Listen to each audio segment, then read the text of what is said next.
Hello and welcome to all our viewers in Nigeria and around the world to a new cycle on global television coming to you live from the nation's capital, Abuja. I am Uyi Agumofwebe, reminding all of our viewers that we are on DSTV channel 365 and Star Times channel 276. At least 5 persons have been confirmed dead and 10 others rescued alive after a 3-story building under construction collapsed in the Durumi area of Abuja, triggering a major emergency response operation. Kabir Hassan has details. Panic and confusion gripped residents and workers around Gadwa Estate access near Gudu Market as a 3-story building under construction suddenly collapsed, trapping several persons beneath the rubble. Emergency responders, including the Federal Fire Service, health officials, security agencies, and volunteers quickly mobilized to the scene to begin rescue operation. An eyewitness described the incident as terrifying, saying dozens of workers were present at the site when the structure gave way. Officials say rescue operations remained ongoing as effort intensified to locate and evacuate more victims still be trapped beneath the debris. Speaking at the scene, the Mandate Secretary of Health Services and Environmental Secretary, Dr. Adedulapo Fasawi, disclosed that the Minister of the Federal Capital Territory has directed that all casualties receive free medical treatment. Far, we have been able to rescue thanks to the prompt response from the police, National Emergency Management Agency, FCT Management, and FCT Ambulance Services. We have been able to rescue 10 people who are doing well. Unfortunately, we have lost 5 people who work on the phone. He asked us to take care of all emergency cases free of charge, admit patients and give them absolute care. However, the owners of these buildings will have a case to answer. While the exact cause of the collapse is yet to be officially determined, the recurring incident of building failures across the country continue to raise concern over construction standards, regulatory compliance, and safety practices within the sector. Kabir Hassan, Global TV News. In the meantime, Minister of the Federal Capital Territory, Nyesom Wike, has ordered a full-scale investigation into the collapsed building under construction in Abuja that claimed the life of 5 persons. The minister has also directed that the site be sealed while those found culpable face prosecution. Again, Kabir Hassan reports. Days after a 3-story building under construction collapsed in the Durumi area of Abuja, killing 5 persons and leaving several others injured, the Federal Capital Territory Administration says it is taking over the matter. During an inspection on the site, Minister Nyesom Wike described the incident as tragic, stressing that the protection of lives and properties remains a core responsibility of the government. The minister disclosed that the authorities has already sealed the premises, while an engineer linked to the project has been arrested. It has happened, and they have told the lot of the road control to seal up the premises. We're going to set up a panel to really look at what really happened. And then one of the engineers has been arrested. From there, we'll get to the developer, and the developer will also be arrested. Wike also announced the constitution of a panel to investigate the cause of the fall and determine possible violation of building regulations. He warned developers against obstructing officials responsible for monitoring construction activities, emphasizing the need for compliance with approved standards, soil testing, and the use of quality materials. That developers should allow government thoroughly to supervise whatever construction that is going on. Nobody will want to make policy that will retard development. But again, we know that when you are constructing buildings of this nature, the lives of the people is very, very important. Very, very important. The collapse, which occurred on Saturday in Durumi area near Gudu Market, has renewed concerns over building safety, regulatory enforcement, and construction practices in the Federal Capital Territory. Kabir Hassan, Global TV News. Thank you so much, Kabir.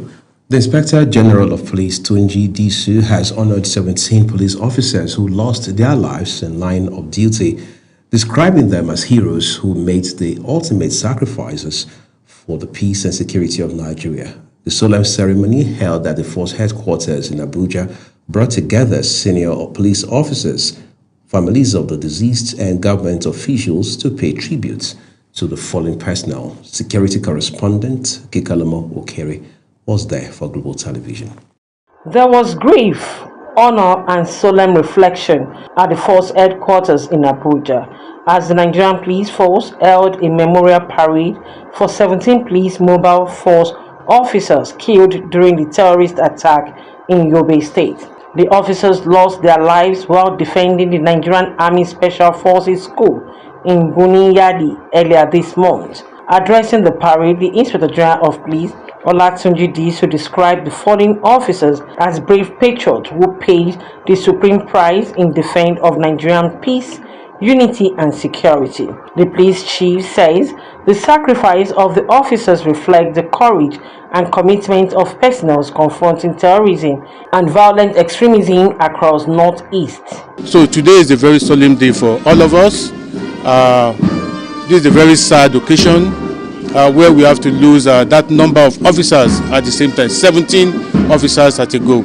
And at the same time, we are using the opportunity to remember other officers who have died in the course of duty. The police boss noted that officers of the police mobile force continue to serve on the front lines under dangerous conditions to ensure the safety of Nigerians. The Inspector General of Police assures families of the deceased that the Nigerian Police Force would continue to stand by them in their moment of grief, stressing that the death of the officers will not be in vain. Really, it's for them to know that we remember them, we feel for them, and then we are going to ensure that we take good care of them. Every necessary thing we are supposed to do for them will be done. The memorial parade ended with prayers, final salute, and a renewed vow by security agencies to sustain fight against terrorism and insecurity across the country. Kike Lomo Okere, Global TV News. Thank you so very much, Kike Lomo.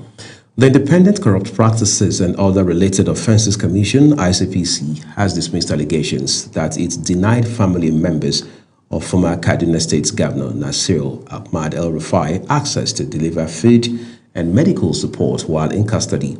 The commission insisted its procedures are guided by established detention protocols applied equally to all detainees. Ubongusoro has more.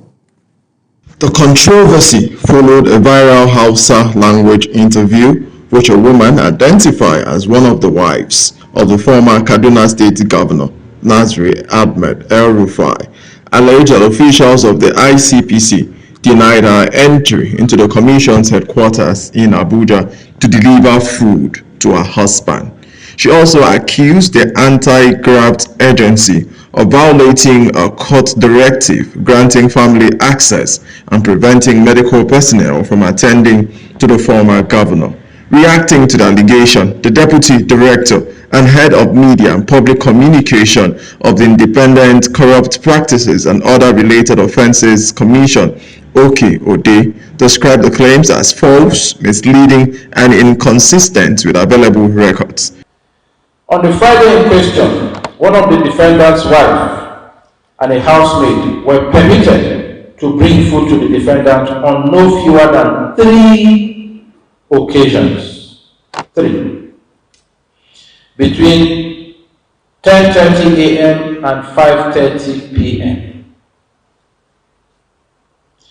This is documented in the Visitors Register, which records the names of family members and the purpose of each visit, and it is available for independent verification. According to the Commission, records from Visitors Register show that family members of the former governor had access to the facility multiple times within the same day to deliver food and other items. The ICPC further noted that the woman involved in the interview admitted she had earlier delivered breakfast and lunch, contradicting claims that the detainee was denied food. Officials stressed that the Commission's access control procedures are long-standing institutional measures designed to ensure security, order, and equal treatment of detainees, irrespective of political status or affiliation.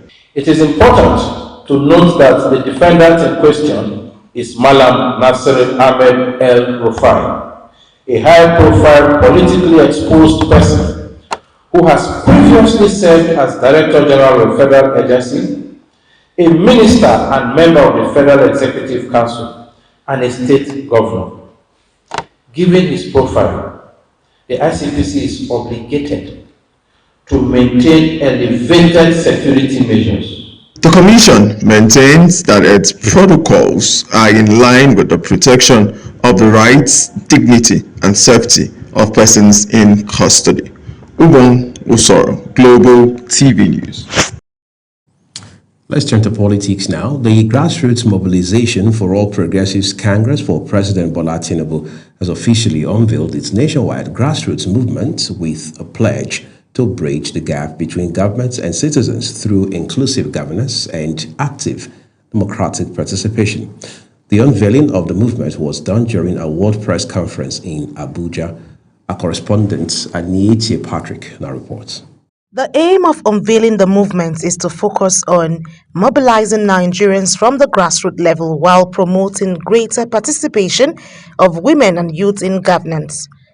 National chairman of the movement, Anthony Aladejo, described the unveiling as the beginning of a citizen-driven political platform aimed at strengthening democracy and deepening grassroots engagement across the country. He said the movement already has structures across the 36 states, the Federal Capital Territory, local government areas, wards, and polling units nationwide. We declare here, all over Nigeria, all the grassroots in Nigeria, we are ready. This is not the time they confuse all our grassroots. They are telling us some story that is not in the paper, or the story. By the grace of God, any time from now, our flag up is going to be take place. This is our brave flag up. National Secretary of the movement, Eric Adili, noted that the organization would serve as a credible grassroots voice committed to ensuring governance remains inclusive and people-centered. Today marks not just another political gathering. Today marks the official media unveiling of a national grassroots movement, a citizen-driven political force, a strategic mobilization platform committed to strengthening democracy, deepening citizens' participation. Women leaders at the event also called for increased female participation in politics, commending efforts to create more opportunities for women at the grassroots level. The movement further emphasized the need for youth inclusion, political awareness, and community mobilization as part of efforts to strengthen democratic values and national development. And as Niger has started with our local government, we have all deputy local governments as women. Wow. And I urge all the states to emulate what Niger State has done. So we are appealing on behalf of the Nigerians that our youth should be carried along mostly. Number two, our women should participate in politics. The event also featured the official endorsement of President Bola Ahmed Tinubu for the 2027 presidential election, alongside the launch of the group's nationwide grassroots mobilization campaign. Aniete Patrick, Global TV News. President of the Senate, Godswill Akpabio, has emerged as the All Progressives Congress's candidate for Akwa Ibom Northwest Senatorial District ahead of the forthcoming senatorial election. The Senate President also pledged to attract more development projects and federal presence to the district. Again, Aniete Patrick has more. The All Progressives Congress senatorial primary election for the Akwa Ibom Northwest District ended peacefully, with delegates endorsing Godswill Akpabio as the party flag bearer. The exercise, monitored by officials of the Independent National Electoral Commission alongside security agencies, was described by party officials as transparent and orderly. Declaring the results, returning officer for the election, Kufre Abasi Edidem, said the outcome reflected the collective decision of delegates across the senatorial districts. Primaries in each of the 108 wards of the senatorial district have been very free, fair, and peaceful, even as we had just one candidate that have been returned unopposed. In his acceptance speech, Senate President Godswill Akpabio thanked party faithful for the confidence reposed in him and pledged not to disappoint the people of the district. He promised to sustain efforts at attracting more federal projects, infrastructure, and economic opportunities to Akwa Ibom Northwest and the state at large. Today is a day of joy. I don't think 100 and something thousand votes. I think 120 something thousand is not bad, and that is just for members of the APC. Supporters at the venue described the outcome as a vote of confidence in the Senate President's leadership and contribution to national. Many thanks to you, Aniete. Let's turn to Imo State now, where the governor, Hope Uzodimma, has secured a landslide victory in the All Progressives Congress senatorial primary for Imo West Senatorial District, defeating former Governor Rochas Okorocha. Governor Uzodimma polled over 230,000 votes to clinch the party's ticket ahead of the forthcoming senatorial election. Correspondent Marachi Ibe was there for Global Television. The APC senatorial primaries were conducted across the 3 senatorial districts of Imo State using the option A4 open ballot system, with party faithfuls turning out in large numbers to participate in the exercise. At the Coalition Center for Imo West Senatorial District, Chairman of the APC National Assembly Primary Committee, Williams Kayode, declared Governor Hope Uzodimma winner after pulling 230,464 votes, while former Governor Rochas Okorocha scored 1,098 votes.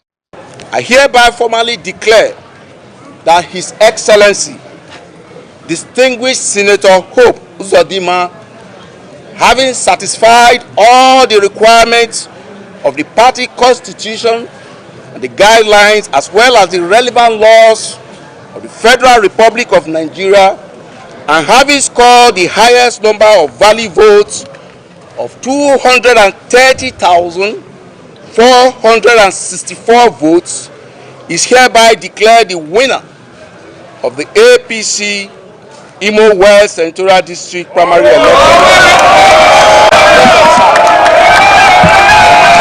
Earlier at his polling unit in Omoma Ward 1, Oru East local government area, Governor Uzodimma cast his votes and commended the conduct of the exercise. The governor described the option A4 system as transparent and credible, insisting that the APC in Imo State remains united and well positioned ahead of the general elections.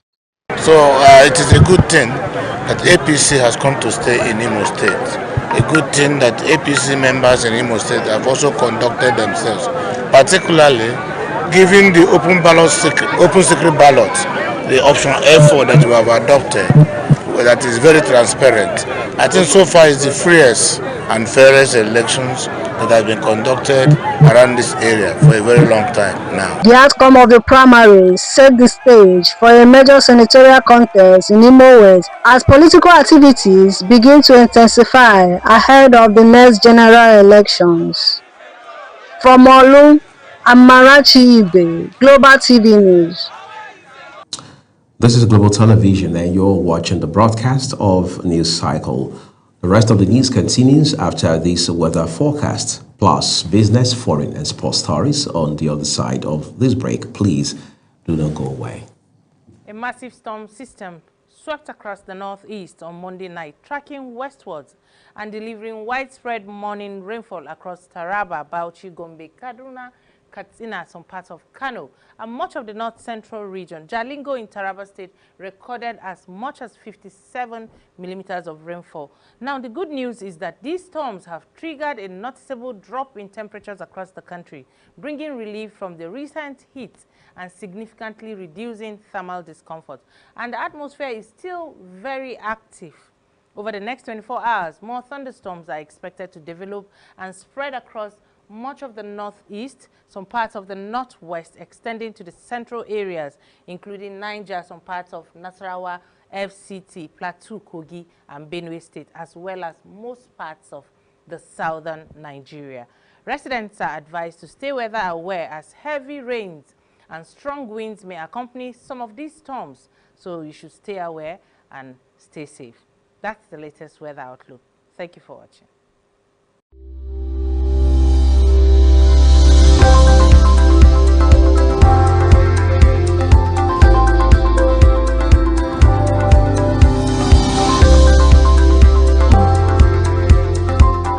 Many thanks for staying with us. The second part of this news broadcast now returns with business. The Ministry of Foreign Affairs has called on Nigerian entrepreneurs, innovators, and startup enterprises to apply for the African Continental Free Trade Area Startup Acceleration and Partnership Program 2026. The ministry says the program was launched by the Free Trade Area Secretariat in partnership with the government of the Republic of Korea and the Korea Africa Foundation. The ministry spokesperson, Kimebi Ebiemfa, stated that the initiative is aimed at strengthening economic cooperation, trade, innovation, and private sector partnerships between African countries and the Republic of Korea. The Director General of the National Boundary Commission of Nigeria, Adamu Adaji, has reiterated the importance of enhanced border demarcation in promoting cross-border cooperation, strengthening regional security, as well as improving the livelihoods of border communities across West Africa. Adaji disclosed this through the head of cross-border cooperation, Farouk Tarfa, at a two-day cross-border cooperation program along the Nigeria-Benin and Benin-Togo borders. The program was hosted and coordinated by the Director General of the National Boundary Commission of the Republic of Benin, Yusuf Adams. The federal government says Nigerian taxpayers can now resolve tax-related disputes free of charge through the newly launched Office of the Tax Ombud platforms aimed at improving fairness, transparency, and accountability in tax administration. Minister of Finance and Coordinating Minister of the Economy, Taiwo Oyedele, disclosed this at the unveiling of the Tax Ombud website's toll-free call center and case management system in Abuja. Speaking at the event, Oyedele noted that the newly introduced platforms would make tax dispute resolution more accessible to Nigerians regardless of location. Let's jump to stories beyond our shores now. Venezuela's interim president, Delcy Rodriguez, has ordered an investigation into the death of political prisoner Victor Hugo Cuero Navas in the state's custody. Cuero was arrested in January 2025 on terrorism charges, a charge regularly used to lock up dissidents under the ousted socialist president Nicolas Maduro. The ministry says it could confirm that Cuero died from acute respiratory failure in a military hospital in Caracas. Lebanon's Prime Minister Nawaf Salam has made his second official visit to the Syrian capital, Damascus, since the fall of the Assad regime. The trip came as both Lebanon and Syria suffer ongoing Israeli attacks and occupation of their territories. It also marks the continuation of a new framework for the relations between both countries following years of Syria exerting its political and security influence over Lebanon and the Lebanese group Hezbollah's military support for President Bashar al-Assad during Syria's civil war.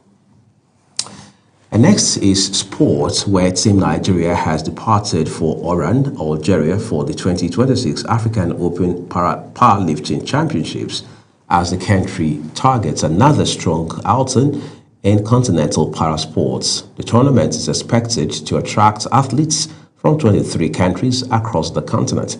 Nigeria's contingents consist of 13 athletes, including 10 female and 3 male para-powerlifters who will compete across different weight categories. Director General of the National Sports Commission, Bukola Olokbade, urged the athletes to compete strongly for medals and sustain Nigeria's dominance in para-powerlifting. Nigeria's first-choice goalkeepers Chiamaka Nnadozie and Maduka Okoye have ended their European club campaigns on a high, earning major individual recognition after standout performances for Brighton and Hove Albion women and Udinese, respectively. Super Falcons goalkeeper Nnadozie enjoyed a dream debut season in the English Women's Super League, where she was named in the team of the season. The 25-year-old, who joined Brighton from Paris FC last summer, impressed with 6 clean sheets in 19 league appearances as the club finished 7th in the standings.